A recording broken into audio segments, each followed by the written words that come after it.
I think writers are like magpies.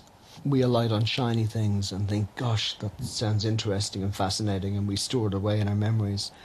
And I remember encountering photographs of Sedlec in a magazine, this town in Bohemia that had a church constructed of bones. And I thought perhaps there might be the substance of a book there. And in the end, I hope I was right, because The Black Angel is the book that resulted.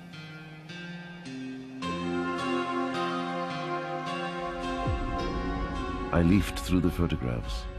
The first depicted a church of some kind, with 3 spires set in a triangular pattern. It was surrounded by bare trees and an old stone wall, separated at regular intervals by columns topped with carved skulls. "What is this place?" I said. "This is Sedlec, where the Black Angel came into being." Our medieval ancestors would not have recognized a place like this as a cemetery.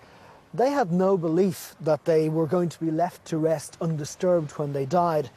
Instead, this place would have consisted of nothing more than a series of large pits, some of them capable of holding up to 1,500 people.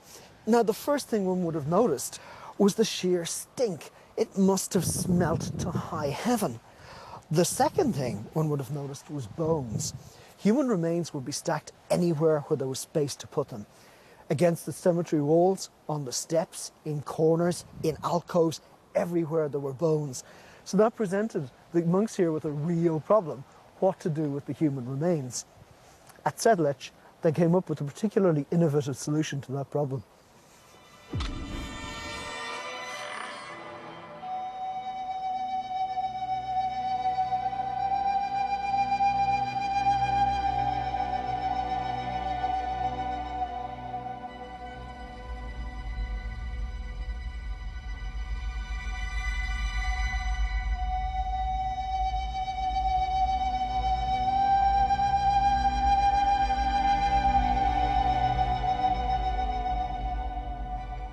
In 1511, a half-blind monk was assigned the task of disposing of the bones that had been assembled over a period of centuries.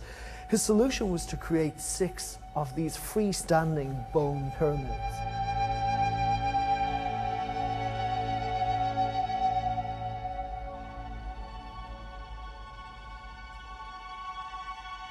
The next major stage occurs at the beginning of the 18th century, when an architect called Santini Akel is brought in. He created these wonderful candelabra.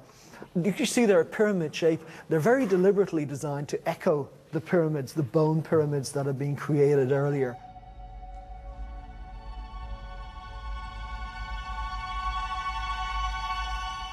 In the 19th century, it was bought by the wealthy Schwarzenberg family. They found a wood carver named František Rindt.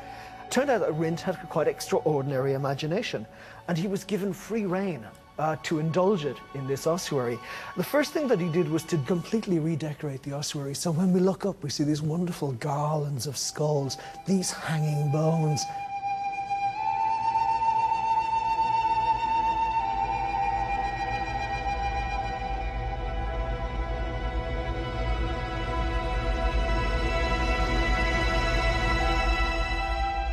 Look here, there is a skull with a raven picking the eye from the skull. There are vertebrae there, what looks like a pelvic bone, and 2 small arm bones as well. It's a beautiful little detail, and it says a great deal about the man's imagination. But Rindt's crowning achievement is this wonderful chandelier. Instead of chains, he has these hanging arm bones. There are vertebrae. There are sections of the pelvis, which provide a kind of seat for these skulls here.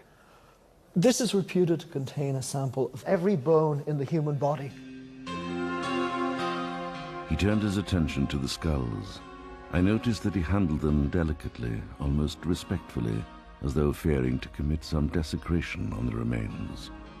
"You've seen something like this before?" Neto lifted the skull and gazed into the empty sockets of its eyes. "Oh yes," he said softly. "Don't you think there's something beautiful about it, Mr. Parker?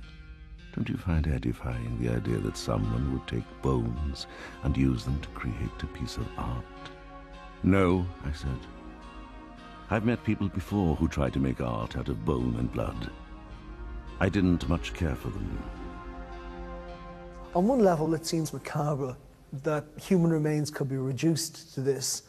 It seems like an incredibly, almost sacrilegious thing to do with human remains. But on some deeper level, there's an appreciation of the beauty of the human form. This was put together so lovingly and with such respect for the remains that were used. And they are a tribute both to humans and to God.